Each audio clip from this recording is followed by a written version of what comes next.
General, thank you very much for a very kind introduction, and it is great to be back in Ohio. I live in Alabama today. I haven't learned to say y'all in a convincing way, but it is great to be back here in Ohio. It's especially great to come back to this museum because when I was on the faculty at Ohio State and Denison, I used to bring my students here because there's so much heritage and so much that's important to the United States, not just the Air Force, but to the country that's preserved in this wonderful site. And you're all better off to have this in your backyard. I bring my international officers up here as many times as I can to come and hear it, just because it's such a wonderful place. What I'm going to do tonight, though, is talk to you about something that doesn't involve airplanes. Although I'm an airplane fan. That came out when I went to the museum. I was like a kid. I'm going to talk about the Middle East because it's something that I've been doing for the past 12, 15 years when the Air Force said to me, we need someone to help us understand more about the Middle East. We need to send you there. We need to help you learn Arabic. We need to help you untangle these mysteries. And I said, I'll give it my best shot. And that's what I've been doing for most of my professional life since that time. I don't come here with an agenda. I don't have a hobby horse. I don't have a political favorite. My job is an analyst. And I try to sift through all the information, and I try to draw the conclusions that the information supports. And I guess the only good thing I feel is that I've been criticized by both the left and the right. I've been criticized by the Arabs, by the Israelis, by everybody else, and so I think I'm sort of starting to get it right. I may get some criticism tonight, too, and that's fine, because if I was smart enough to know everything about the Middle East, I would probably in Washington, or maybe not. I'd be happier here. What I'd like to do tonight, I'd like to talk about Arabs. Arabs are not the only population in the Middle East, but they're the biggest population. They're the areas that we are currently struggling with.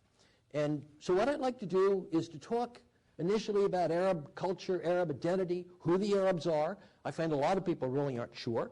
I even find the Arabs aren't sure about their identity. I have been given different stories about who we are by Arabs. And then I'd like to talk about how Arab identity affects Arab politics, how it affects economic development. I'd like to talk a little bit about Arabs and Islam. I'm not going to explain the mysteries of Islam to you because that would take a long time. But Islam as a political statement is important for us to integrate with Arab identity. And then I'm going to talk a little bit about Arab futures. And I'm going to do this in 45 to 50 minutes because I do want to leave time for some questions and some comments. So please feel free to ask questions and comments once we go through. Who are Arabs and what shapes their identity? What tells them who they are and what tells them who we are? We identify Arabs through their language. Arabs are people whose natural and native language is Arabic. Again, that's not everybody in the Middle East, but it's an important source of identity. Arabic is a wonderful old language that goes way, way back to, we're not sure how long. We think it came from the Arabian Peninsula. It traveled up the Arabian Peninsula and ultimately got spread to much of the Arab world through the Arab conquest that began after the death of the Prophet in about 632 in the Common Era. But Arabic language is only one thing that shapes Arab perspectives. There are a lot of other things that do. And let's turn to a map and look at where the Arab world is. Now, these are the countries that are predominantly, overwhelmingly Arabic. Now, some would call Mauritania an Arab country, but these are the countries that have had the Arab tradition that came here from the Arabian Peninsula and migrated all the way across to Morocco. They got here to Morocco in 711, so they've been there a long time. So the language is deeply rooted there. It goes all the way across to the Arabian Peninsula, up through the Arabian Gulf, and all the way up here to the Turkish border, and of course the southern part of the Mediterranean. More than 300 million people who live here. The commonality is Arabic. And the identity is Arabic. I have gotten into arguments and discussions and debates with people in Morocco about places over here, and they're just as passionate, they care just as deeply as do the people here or down here. And so that commonality, that sense of the Arab cause is our cause, is an overriding identity. Having said that, it's easy to think that this is all the Arab world and they're all alike, and they're not. For example, this part, the North African part, is the Maghreb. Very much influenced by the French, very much influenced by the earlier Berbers, and contact still today with Europe. Look at how close they are, simply across the Mediterranean. Yes, they're Arabs, but their identity of Arabs is tempered by the fact that they also look to Europe. Contrast that with the Levant, Eastern Mediterranean. This part of the Arab world is the heir to some of the great civilizations of history. From the Nile Valley, the Eastern, the Fertile Crescent, ancient Mesopotamia, things that go back to 4000 BC, and they're deeply proud of that culture. They regard other Arabs as bereft of that culture. I have heard somewhat unkind comments made by the people who live here about the people who live in the next region, the Arabian Peninsula. This is the most conservative part of the Arab world because it is also the one that is most isolated from the rest of the world. I have snuck down here into this area here, between the mountains of Saudi Arabia and Yemen, and I found people who live in villages that haven't been touched by anything beyond the 7th century. You can't get there except down a rope ladder. That's how different it is from some of the places I'm going to show you. And so there are differences in the Arab world, but there is a common bond of language and experience. There's another couple of things that I want to highlight. We all know that Arabs live in the desert. If you ask people about Arabs, they'll tell you they live in the desert. That's true. Although most Arabs, the majority of Arabs don't live in the desert anymore. But this place, all the way across here, is desert. All the way down here, this, by the way, is where those Star Wars movies were filmed. If you remember those early Star Wars movies, that's what it looks like. It looks like that planet Tatooine, which is, by the way, a little village down here. It's desert almost all the way across here. Over 90% of this region is covered by desert. Now, what does that mean? It means a very different culture from the one we in the West are used to, okay? And I'm going to make that point in the next discussion. It does not include Iran. The Arab world does not include Iran. A majority of members of Congress didn't know that. Tell me you're not surprised. A majority of members of Congress don't know that. They don't know the difference between the Sunni and the Shia. They get paid to know that. But Iran is a Persian-speaking country whose differences with the Arab world go back to the early 600s. And they're deeply rooted. And they haven't gone away, and they're getting worse. Iran does not include, or the Arab world does not include Turkey.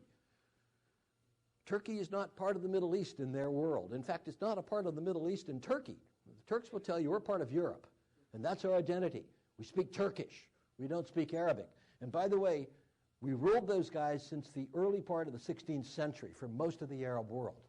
So the Arab world does not include Turkey. Turkey, in fact, is sometimes a problem. And, of course, it doesn't include Israel. Although 20% of Israel's population, Israelis with passports, are Arabs. Okay. This is the Arab world. Things that shape their identity. The desert is a harsh, harsh, harsh mistress.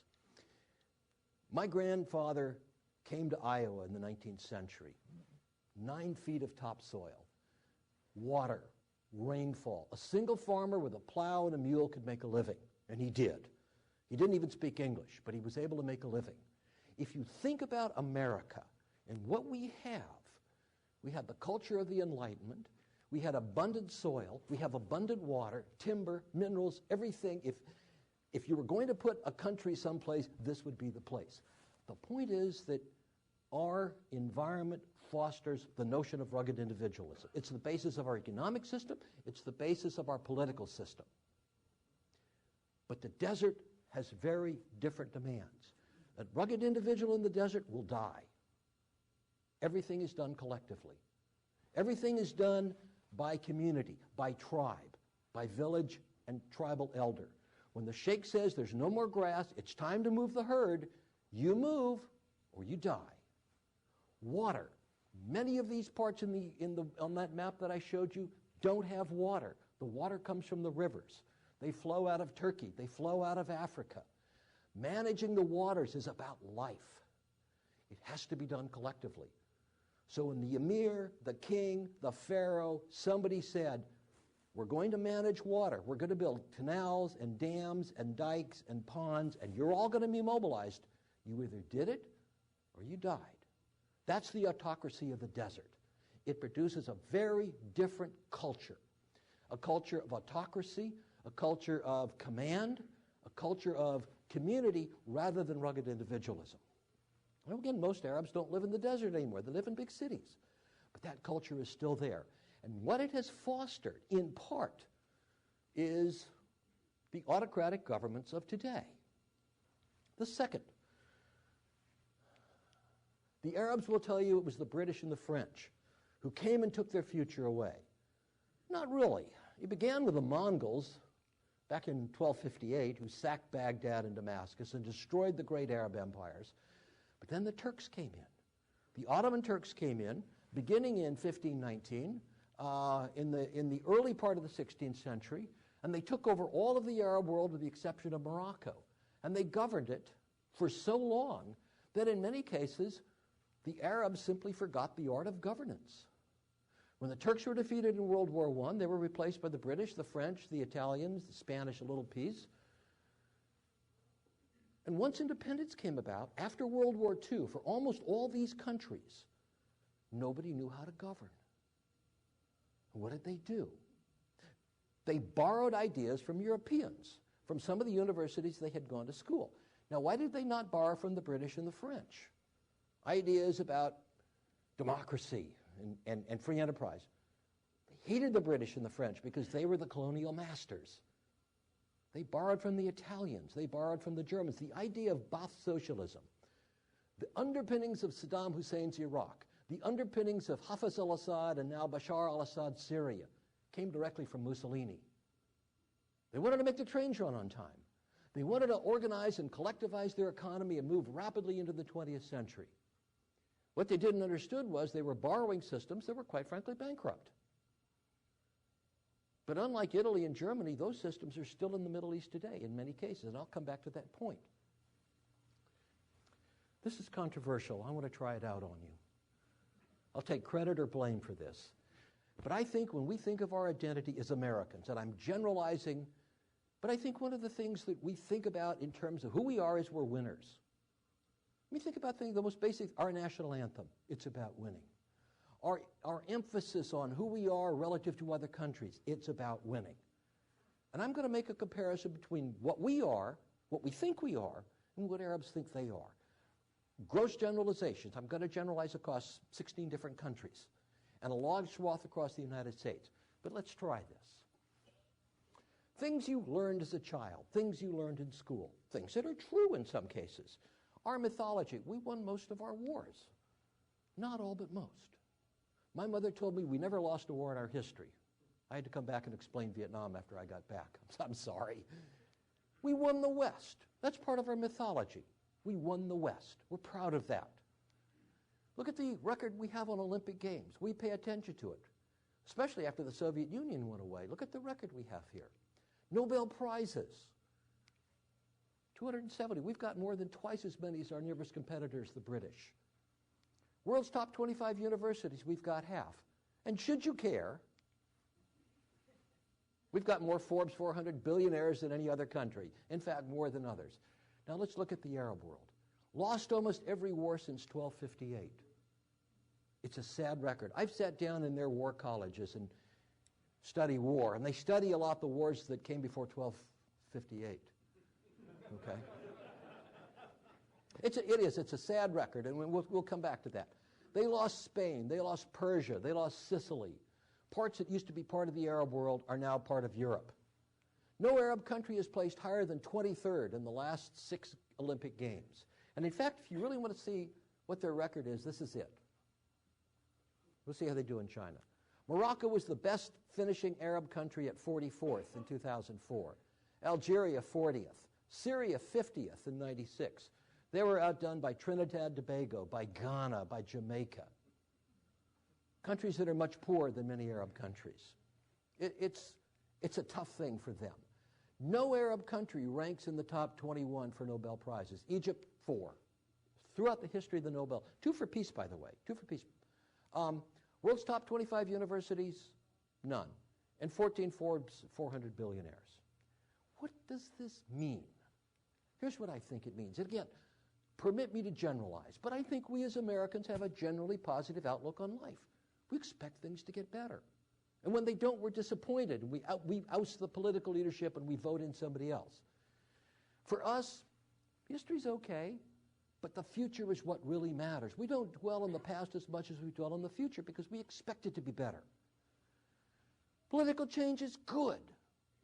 We have a very competitive political system because our system is based on the ideas of Locke, of Rousseau, of Jefferson, of Montesquieu, of Burke, people who said political competition brings the best out. Winning is good. Elections are good because they produce winners. And we suffer through them, or we enjoy them. Work hard, move up. We expect to do better than our parents. We expect our kids to do better than we do. It's just part of the American mythology, and in many cases it's true. Outlook on life in the Arab world. I sit down and I ask my friends in the Arab world, how are you doing? Things aren't so good. The government's corrupt. Oil prices are down. I can't get a job for my cousin because it's all clogged with favorites of the president. Things aren't good. History is fluid but absolutely important. I cannot underemphasize the importance that Arabs place on their history, and a very select history. When I could go to Syria, I would take my students, my Air Force Colonel students, into this wonderful old coffee shop near the old Umayyad Mosque in Damascus. We'd go in there at night, and they welcomed us. They love Americans, by the way. And they'd clear the table away, and in would come the water pipes, and it's okay to smoke them, and the coffee, and then it would come the storyteller. And he would tell these wonderful stories in Arabic. And it would be all about Salah ad-Din, the great Kurdish conqueror. He wasn't an Arab, but okay, the conqueror of the Crusaders. And everybody in the room knew the stories, and they would applaud. And we're the Crusaders. That's their mythology. We're the British. We're the Mongols. We step into the same shoes as the parents in Iraq who said, if you don't go to sleep at night, the Mongols are coming. That'll get you to sleep. They still remember. Political change leads to disorder. The political philosophy that you hear in the Arab world, even though they don't articulate it, is a wonderful Tunisian philosopher named Ibn Khaldun. Wrote a wonderful book about change. And he said, every change, every success is followed by failure. Every empire is followed by decay. Life is a cycle. It's not linear like we think. And you get the sense, why try? Work hard, the future is limited. I sat down and drank tea once with a Saudi Arabian fighter pilot. And he told me my grandfather trudged across the desert at 2.5 miles an hour on a camel. And today I fly across it at 500 miles an hour. My grandson will walk across it at 2.5 miles an hour on a camel. That's not optimism.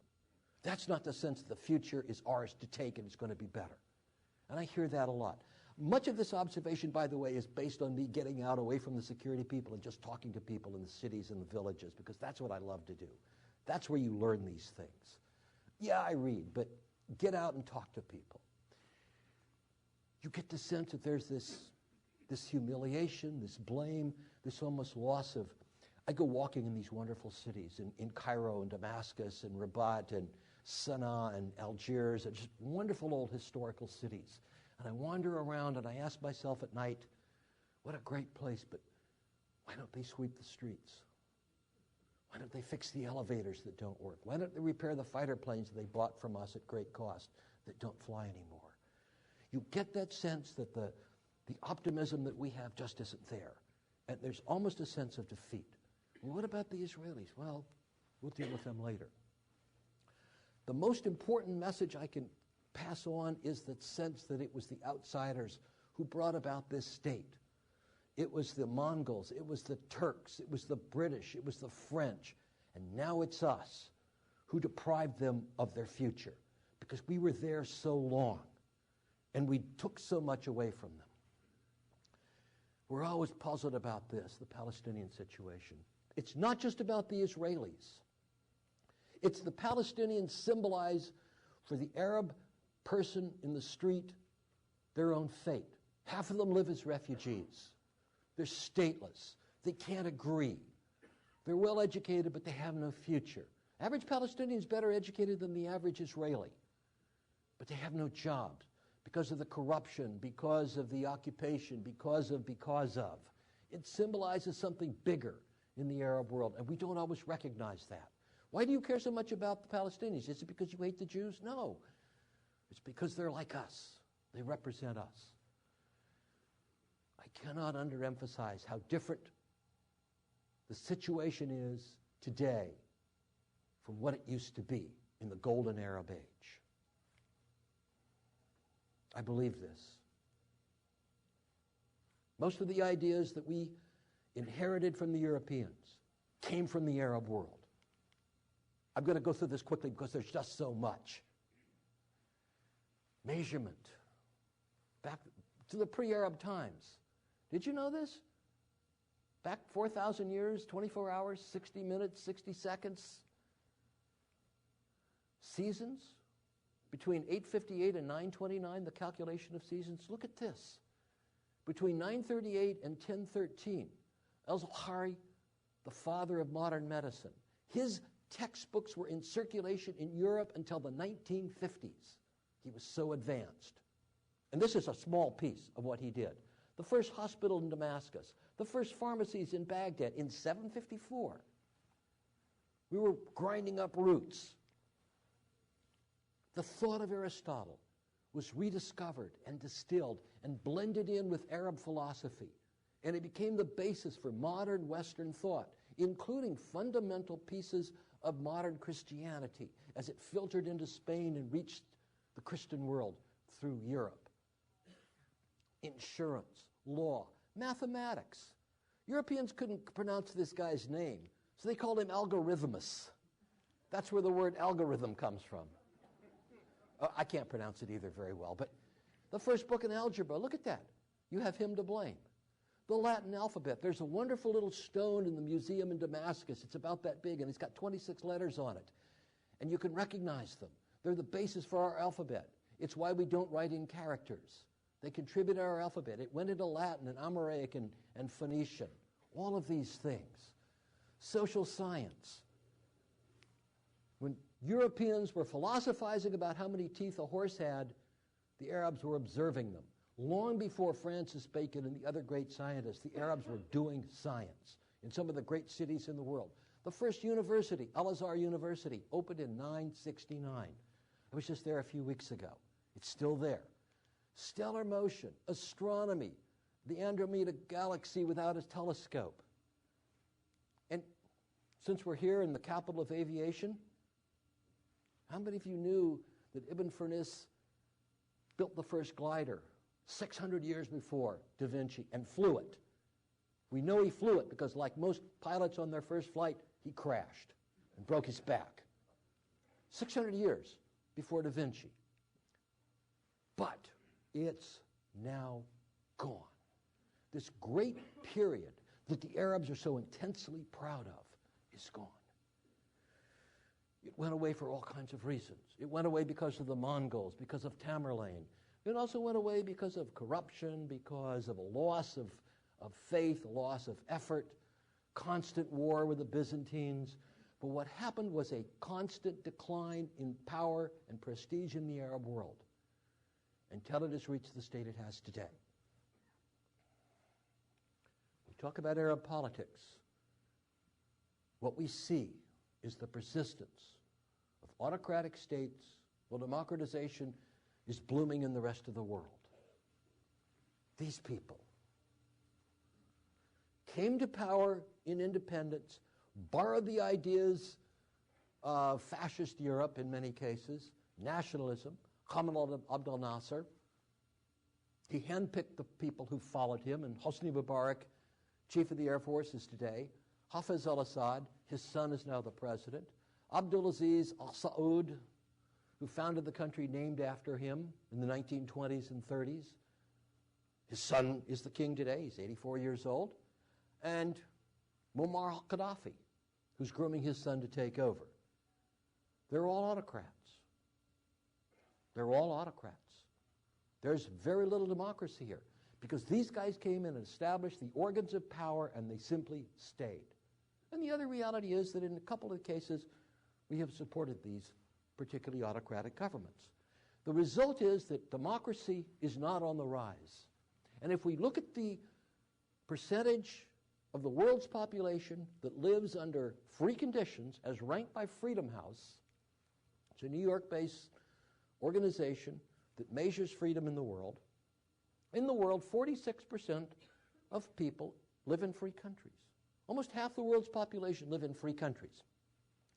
There's democracy, there's accountability, there's competitive elections, there's transparency in some form or another. Okay, 36% don't, but what's that? It's called China. In the Middle East and North Africa, not just the Arab world, but in the Middle East and North Africa, there is one free country with 6% of the population of the Middle East, and that would be Israel. Partly free countries, 33% of the population of the Middle East lives in partly free countries, but look at this. Close to 2/3 of the population of the Middle East lives in countries that are not free. Now, when we go Arab, this is the list. Partly free, not free. Now, I would dispute this a little bit. Algeria did have a successful presidential election in 2004. Egypt had a presidential election that was actually contested. Okay, the president got 86% of the vote and arrested the runner-up and put him in jail, and he's still there. But it's not. Iraq has tried. A lot of Iraqis risked their lives voting. But the problem is that the insurgency has kept democracy from really spreading outside most of Baghdad. And that's a tragedy. But in some of these other countries, democracy is not advanced. In Saudi Arabia, in Qatar, in Oman, it's a reasonably peaceful country. It's a tolerant country, but the Sultan, there's a Sultan in Oman, runs the parliament, runs the executive branch, runs the court system. In other countries, there just is no. In fact, democracy in Tunisia has actually walked backwards. Why? Why this deficit? Why is this part of the world so lagging in democracy when we see it erupting in Asia and Latin America and Central Europe? And I'll offer you some answers. You can't have democracy without knowledge. Look at this. This from the Arab Human Development Report. Look at this. This, by the way, is a report authored by Arabs. This is not me. This is authored by Arabs. Less than 53 newspapers per 1,000 Arab citizens compared to 285 papers per 1,000 people in developed countries. 18 computers per 1,000. World average is 78. Internet access is limited. And here's why. In many cases, the governments control communication. In democracies, communications must be free. Otherwise, how do you have a free exchange of ideas that allows for competitive democracy? But look at this, again, from the Arab Human Development Report. Look down here at cable TV. This is full monopoly. 100% of the cable TV in the Arab world, full monopoly. Satellite links. You can see it here for yourself. If the government controls communications, you will only get what the government wants you to hear, which is one of the reasons why when they do have elections, the president wins 90 or 95%, or in the case of Bashar al-Assad, 98% of the vote, which has happened next week. I can tell you what the outcome is.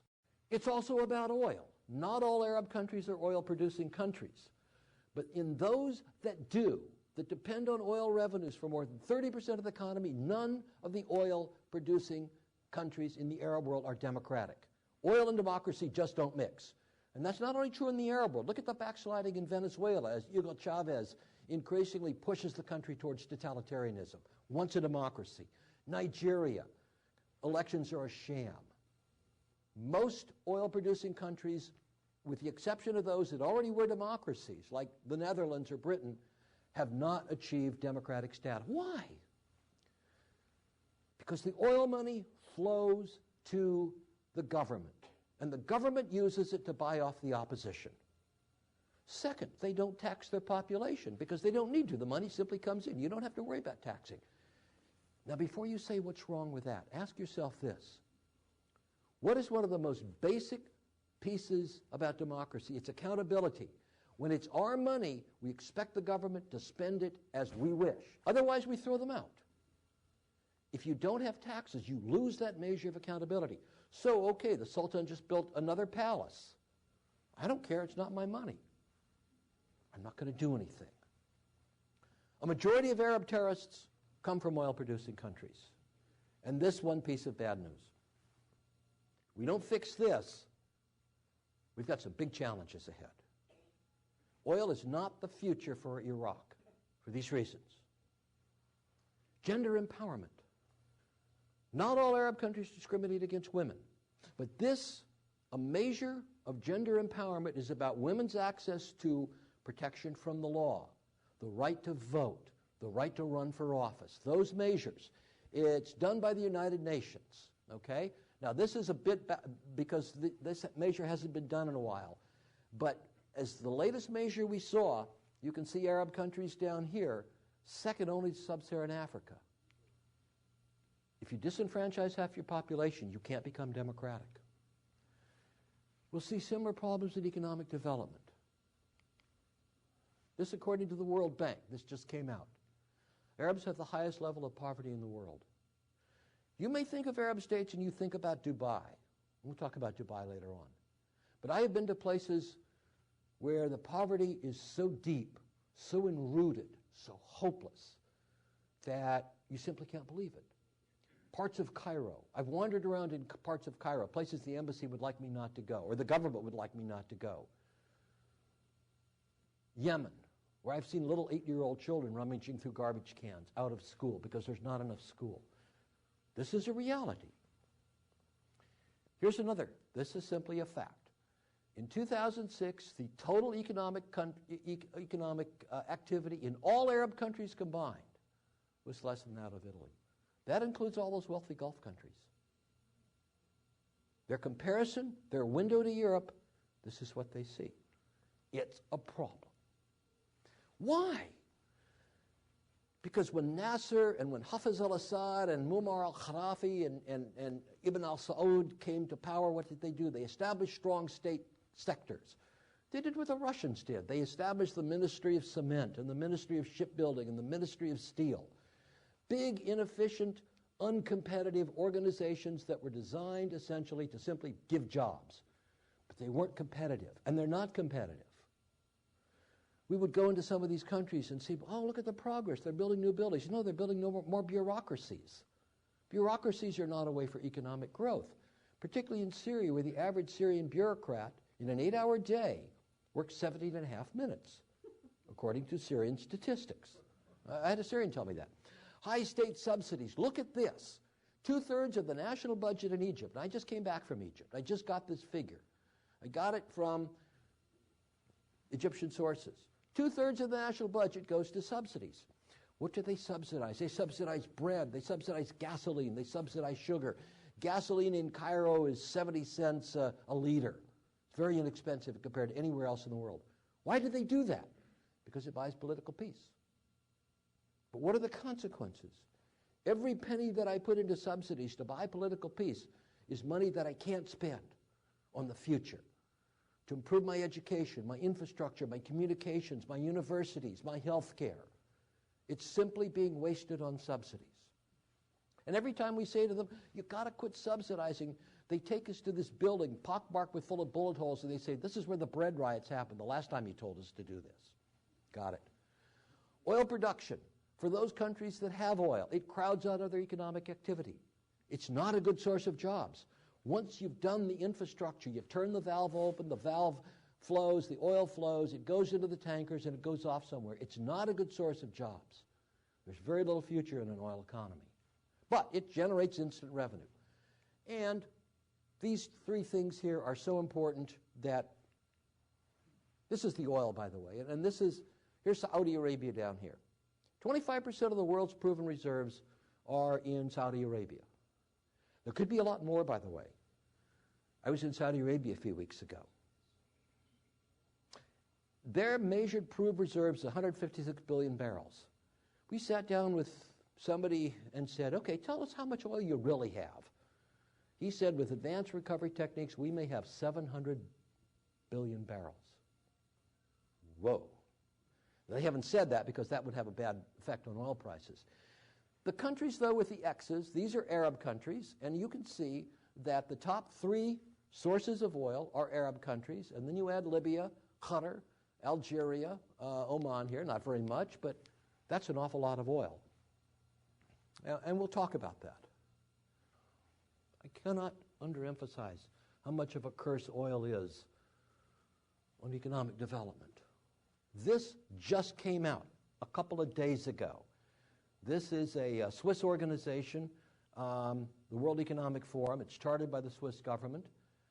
I put this up here. It's a lot to read, but please note, more worrisome with the current prosperity postpones the adoption of structural reforms needed to achieve international competitive and sustained current growth. Oil booms have traditionally provided breathing space for governments and delayed the implementation of reform programs. These countries are not making the economic reforms they need to move into the 21st century, with very few exceptions, because the oil money is flowing in. When the oil money stops flowing in, and it will stop flowing in, then they will be bereft of the real needed economic reforms, real banking, real mortgage rates, a real stock market, something that's not controlled by the government. That just isn't happening because the oil wealth is flowing in. This is the closest I could get to a very troubling situation that happened last June, about a year ago. Terrorist attacks against this facility right here, the world's largest oil processing. You have to process oil before you can transport. You have to draw out some of the volatile materials before you can put it in tankers. These guys got very close to a pipeline that pushes 90% of the Saudi Arabian crude oil moves. And here's the potential consequences.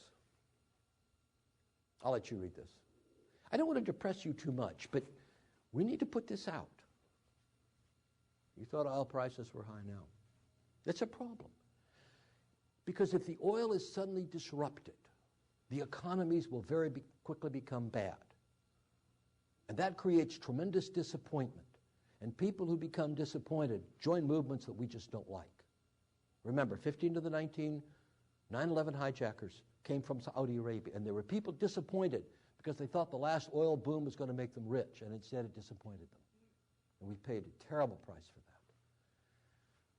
If you disenfranchise half your population, either by restricting them from the workplace altogether or marginalizing them in the workplace, you can't be competitive.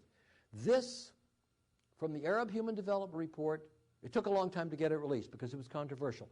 To the credit of the authors, they are all Arabs, Saudi Arabians, Egyptians, Moroccans, Jordanians, Algerians, who wrote this. It finally came out in December 2006. And you can see it. Economic activity rate, access to the workplace, promotion rates, protection under the law for women in the workplace.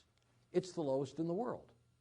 It's 69% in East Asia, where the economy is booming. It's 33% in the Arab world, where the economy is not booming. The world average is 56%. Why is it? It's because of Islam? Not necessarily. I would argue this suggests it's more about culture. It's more about culture. This is the percent believing in gender equality in employment. U.S., Canada, Australia, okay, at least 70% say gender equality is important. You can see West Europe. Here's other Islamic. South Asia, big population of Muslims.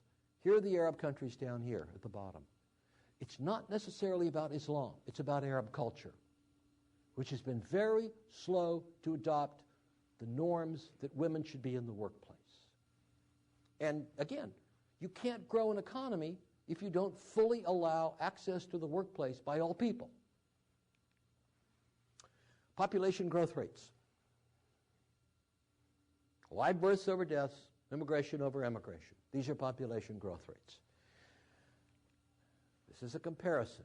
The United States, by the way, has a pretty high population growth rates, but you'll notice that none of these countries, I just selected these randomly, has a population growth rate of over 1 point something. Look down here. Look down here. These are the growth rates. Look at Japan down here. That's another problem. That's a big problem. Japanese are very worried about this, but they've got a different problem. Why does this matter? Because we're simply creating more people than there are jobs. And here's the consequence. These are the unemployment rates. These are the most recent unemployment rate figures. These came out a couple of weeks ago. Here are the unemployment rates in the countries that I just showed you. Okay, Argentina's still having some currency problems. In France, it's cool to be unemployed because the benefits are so generous. But over here, look at the unemployment. These are the government figures, by the way. These are the official government figures. And the tragedy is the higher the population growth rate, the higher the unemployment. Look at this down here. Here's Gaza. 31% officially unemployed. Yemen, 35% officially unemployed. I think the number could be closer to 40 or 45%. Corruption.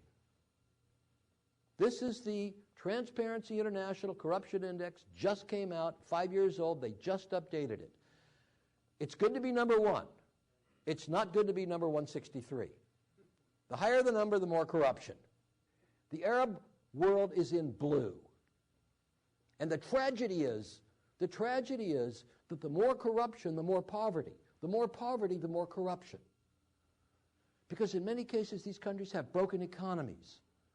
And so to take care of unemployment, so people don't go join the opposition or join the Islamists, they give them jobs regulating things.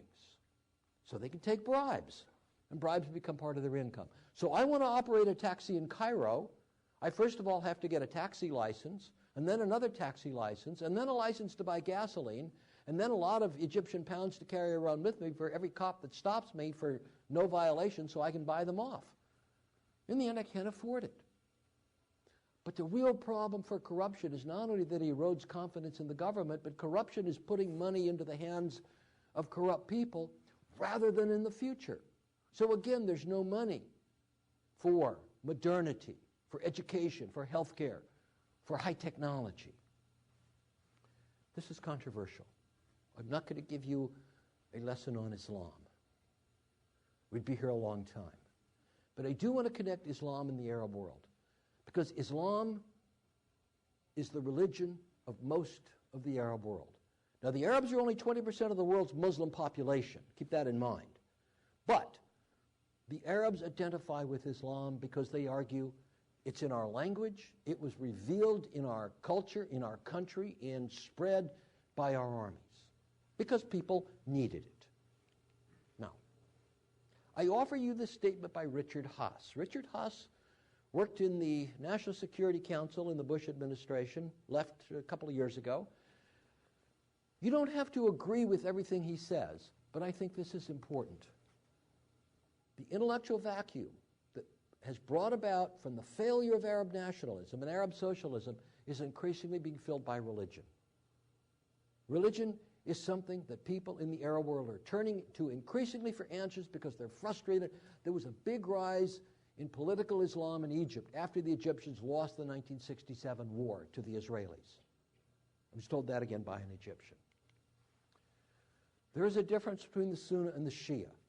I want to emphasize the politics rather than the theology. The theology isn't as different as the politics are. The Sunnah are the majority. They're about 85% of the Muslim world and a higher percentage in the Arab world. The Arabs tend to identify themselves with the Sunnah. There's exceptions, big exceptions. One being Iraq, the other Bahrain. Their spiritual homes are the old Arab. Mecca is everybody's spiritual home. Damascus and Baghdad, those used to be the capitals of the old Sunni empires.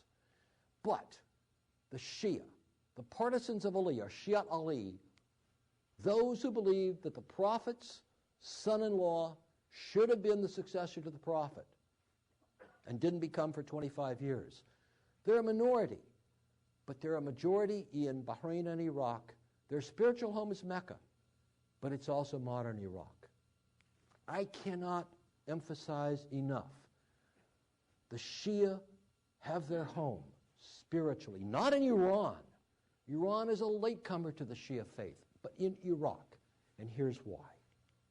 This is a map of the center of Iraq. Here's Baghdad, okay? Now, here's Karbala. The son of Ali, Hussein, was attacked with his followers at Karbala in 680. They were all massacred, except his son survived. Muslims today in the Shia faith, regardless of they're Arab or not, commemorate this this is known as Ashura. They commemorate this every day as though it happened yesterday. It is their mourning. It is their loss. It is their anger against the Sunnah for being responsible. Najaf. Ali is buried in Najaf. All Shia want to be buried in Najaf. It is Samara, the hidden imam who disappeared and will someday return according to Shia faith in 874, disappeared here. And finally, Kufa, the first capital of Ali. It's all in Iraq. And it's all controlled, and it has been controlled since the 16th century by Sunni.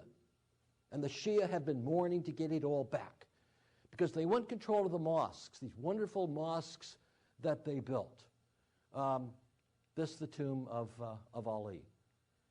And this is the most tragic. This is the Khari Mosque in Samarra, blown up a year ago. You can see the damage by al-Qaeda. These Shia hold al-Qaeda as much of an enemy as anybody else. We have something in common with them. This is what they do.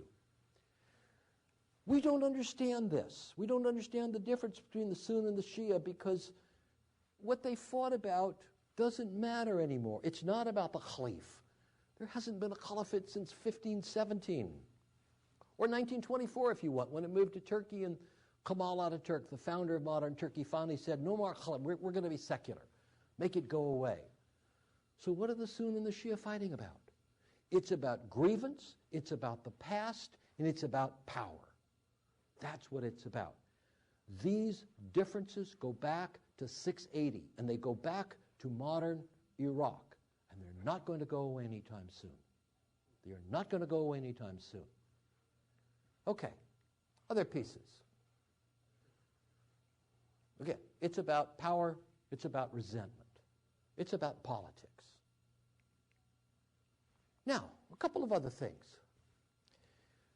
Not only the president, but others have warned about this, because it shows up on the al-Qaeda websites. The real goal of radical Islam is to start by building a caliphate, an Islamic empire. How many of you seen this? It came off of Islam. I can't figure out who did this, by the way, but somebody did. It shows up on lots and lots of kind of anti-jihadist websites, okay? Now, this is the United States of Islam, and what gets people's attention is this thing down here. After 100 years, it's all going to be green. And the president mentioned this is a goal of al-Qaeda. If you go to Uzbekistan, people may sign up to this because we don't have any future anyway. We're not even sure who we are. We were part of the Soviet Union for so long, we've lost our identity. But I go in and talk to my friends in the Arab world about this idea. Is this really something that you care about? Is this what you really want? No. Why should we possibly care about it? For one thing, it has very little appeal for the Shia. They would be a distinct minority. But it also has very little appeal for Arabs, because they are also a minority in the Muslim world. But mostly they sit down with me and they say, look, we trust you. Here's our view. How's that going to solve our problems? You want the world to be green in 100 years? What about tomorrow? How does it deal with the Israelis? How does it deal with the Americans? How does it deal with corrupt governance? How does it deal with economic growth that's been negative? This is not something we care about. Don't worry about this. There's things to worry about.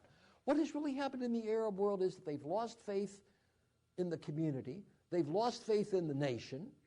They're now becoming much more communitarian. It's about the family. It's about the tribe. It's about the neighborhood. That's their identity. That's why it's so difficult to unify Iraq, because in a sense it's going through the same kind of disintegration that we see in the Arab world. What do I care about? I care about my neighborhood, because that's all I can control. Those are the only people I trust. I care about my clan. I care about my tribe. Tribes matter. We must understand that. And let me conclude by talking a little bit about the Arab future. This has been a very pessimistic lecture. I'm not by nature a pessimist, although this is helping. Remember that slide that I showed you about the Arab world in the United States? What if I had showed you that slide in 1980, and instead of the Arab world, I had China up there? Look at this. And I've gone back and done all the math on this. Lost every war since 1215. And who were they? The Mongols. Lost Okinawa, lost Korea, lost 300,000 square miles to a place called Russia, and they've never gotten it back. Never finished in the top 45 in the 1980 Olympics or earlier. Well, in some cases, they never showed up. When they did, they smoked so much they couldn't compete. Not rank in the top 21 for Nobel Prizes. World's top 25 universities, none. If I had given this lecture in 1980 and put that up about China, what would you have thought about the future of China? It'd be pretty dismal, wouldn't it?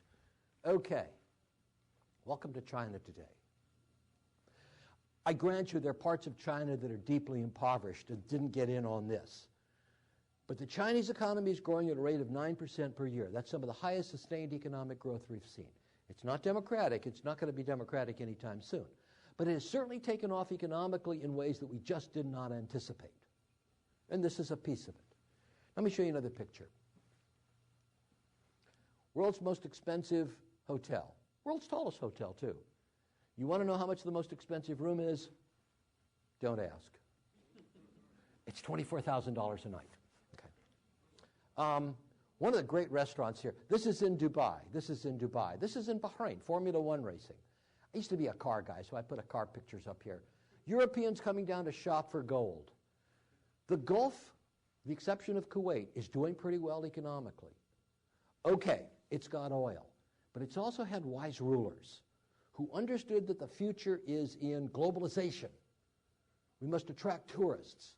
We must make our population internet savvy, medically savvy, media savvy. Media City is there. And many of the commercials in the Arab world, in fact, people from Hollywood, believe this, are going to Dubai to learn how to do media. Internet City, Siemens, IBM, Apple, all the big computer companies. Medical City, they're doing medical tourism. You want a gallstone removed? This is a place to do it, and you can have a good time. Stay here if you've got the money. If you've got the money, absolutely. My point is, though, that they're succeeding. Tourism is going up by 30% each year. A lot of Russians, by the way, are going down there. This is a small slice of the Arab world. I don't want to suggest to you that in 10 years or 20 or 30 years, the rest of the Arab world is going to look like this. But the Arabs are looking at this place and saying, it's not just about oil money. It's about joining the rest of the world. It's about structural reforms. It's about listening to the IMF and the World Bank. It's about changing things.